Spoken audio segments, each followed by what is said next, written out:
Bonjour, Bourse et Valeurs en direct du 8e Forum Lyon-Pôle Bourse. Nous accueillons à présent Patrick Alexandre, le président du directoire de la société Crossject. Bonjour. Bonjour. Société bourguignonne dans la région de Dijon. Alors, c'est à la fois Crossject, on va dire, un dispositif médical et un fabricant pharmaceutique. Absolument. Donc, on a les deux accréditations, à la fois ISO 13485 pour la partie dispositif médical et BPF, GMP pour la partie pharmaceutique, soit aussi bien pour développer que pour fabriquer. Alors, donc les dispositifs médicaux, c'est quoi? Un traitement d'urgence pour la prise en charge de tout ce qui est crise épileptique? Alors effectivement, à la base, le dispositif médical, c'est un dispositif d'injection sans aiguille, donc dans lequel on met une molécule pour traiter certaines indications et on se concentre principalement sur des situations d'urgence en amont de l'hôpital. Vous êtes diagnostiqué à faire une crise, on vous prescrit une dose de secours. Cette dose, vous l'avez sur vous en permanence et ça sera... Et on peut, se l'auto-injecter. Sur un non professionnel de santé, c'est là qu'on intervient. Donc la crise d'épilepsie étant le premier sujet sur lequel on travaille, mais également les crises d'allergie et l'insuffisance surrénalienne. Voilà. L'entreprise a été créée il y a combien de temps maintenant? Alors, en 2001, donc ça date. Il a fallu tout ce temps pour développer une vraie plateforme. Donc un dispositif d'injection sans aiguille, l'industrialisation, on a les moyens de production et puis donc on a commencé à intégrer des molécules qui permettent de traiter ces crises qui sont potentiellement mortelles. Voilà, et puis alors il y a quelques années, un contrat important signé avec la BARDA. Absolument, aux États-Unis. Un de notre produit, et c'est pour ça que c'est le produit prioritaire, qui est à l'origine pour traiter des crises d'épilepsie, peut être utilisé en cas d'empoisonnement à partir de neurotoxiques. Et donc le gouvernement américain avait besoin d'une solution pour avoir sur le territoire américain des doses de secours disponibles en cas d'attaque terroriste ou d'accident industriel dégageant des produits neurotoxiques. On va rappeler ce que c'est que la BARDA. Alors effectivement, la BARDA, on n'a pas. Alors quand je dis l'Europe a récemment créé une institution permettant de commencer à faire ce type de choses, mais la BARDA effectivement dépend du ministère de la Santé et notamment leur mission consiste à approvisionner, voire développer des produits de santé publique qui ne seraient pas présents sur le marché américain. Alors avec le marché américain, la BARDA, vous avez un contrat depuis quelques années, avec un financement supplémentaire qui vient d'arriver, d'un peu plus de 11 millions c'est de dollars. C'est ça. L'objectif, c'est donc de permettre l'accès au marché américain, donc d'avoir les autorisations de mise sur le marché de notre produit contre les crises d'épilepsie, et avec même une première étape pour anticiper son utilisation par la BARDA, ce qu'on appelle une autorisation d'urgence. Donc on a répondu à un appel d'offres sur la base d'un budget d'un peu plus de 30 millions de dollars pour ce développement-là. Donc le développement se poursuit, il y a des choses qui ont été faites en plus, donc le budget est un peu plus important, mais comme les développements continuent à convenir à BARDA et que ce produit reste un produit de sécurité nationale, entre guillemets, le budget a été porté à un peu plus de 43 millions de dollars.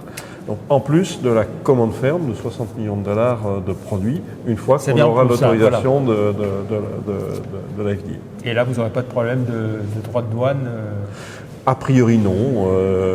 Il y a une unanimité des différentes personnes que l'on consulte, soit nos avocats, soit la BARDA elle-même, pour dire que voilà, ce type de commande n'est pas affecté par les droits de douane.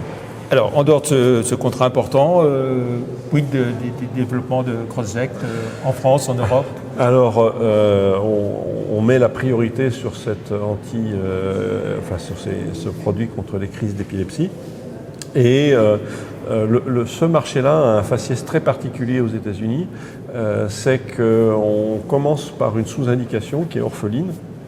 Donc, qui permettrait de beaucoup plus facilement, avec beaucoup moins d'investissement, de le mettre sur le marché américain. Donc, c'est la raison pour laquelle on a décidé de se lancer nous-mêmes et que donc on a recruté quelqu'un pour faire ce travail-là. Donc, on est en train de monter cette filiale états-unienne pour le commercialiser aux États-Unis, sachant qu'en fonction du territoire, on peut faire distribuer par des partenaires. Donc, par exemple, sur l'épilepsie, en Europe, nous avons vendu une licence de distribution. Le partenaire continuera à nous acheter le produit, on reste fabricant. Sur d'autres produits, comme par exemple l'insuffisance surrénalienne, aux États-Unis, c'est licencié. Donc voilà, région par région, on se pose la question. Et sachant qu'aujourd'hui, sur les États-Unis, on est en train de monter l'équipe commerciale pour distribuer le produit directement sur le territoire américain. Voilà. Et en termes de production, ici en France, donc...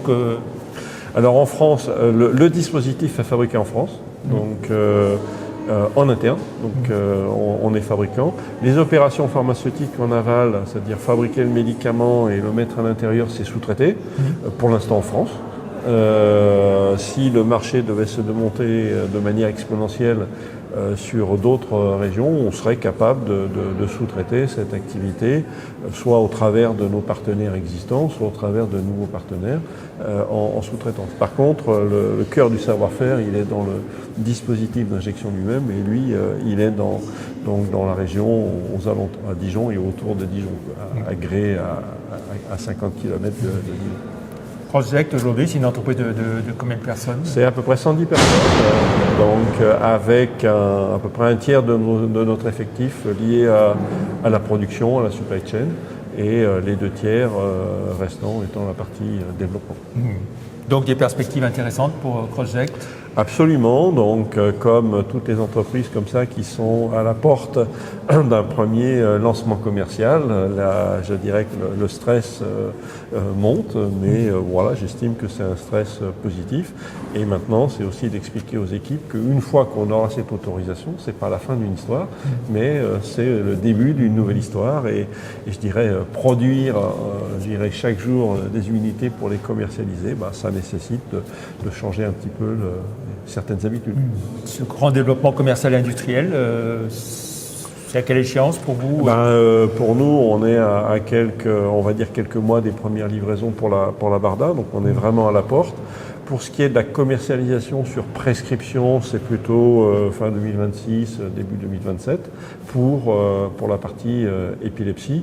Et d'abord les États-Unis, puis juste après l'Europe. On a également un distributeur en Australie. Donc aujourd'hui, maintenant que notre produit est beaucoup plus concret, entre guillemets, avec l'épreuve clinique, l'outil industriel, eh bien on a de plus en plus de demandes pour le distribuer un peu partout dans le monde. Ça aurait été combien de millions qui ont été investis au total? C'est plus de 200 millions d'euros qui ont été investis depuis le début. Donc, et c'est dans ce sens-là que la bourse permet d'accéder à ce type de financement.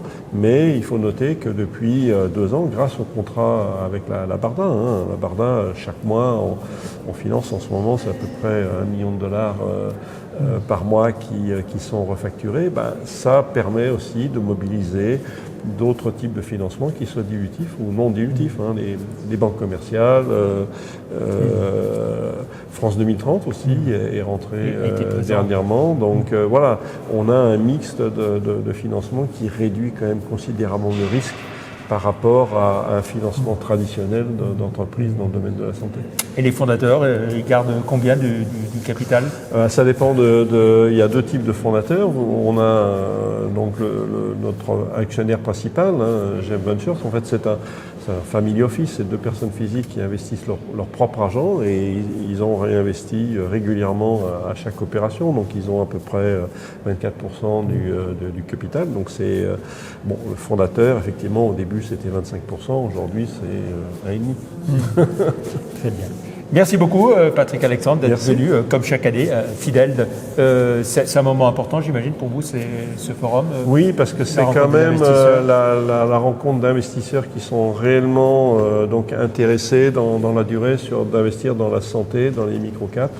Donc c'est un moyen d'échanger, c'est quand même plus riche que simplement envoyer des communiqués de presse. Merci beaucoup donc Patrick Alexandre d'être venu dans le cadre de ce forum Lyon Pôle Bourse nous faire le point sur la société Project. Merci, au revoir. Merci à vous.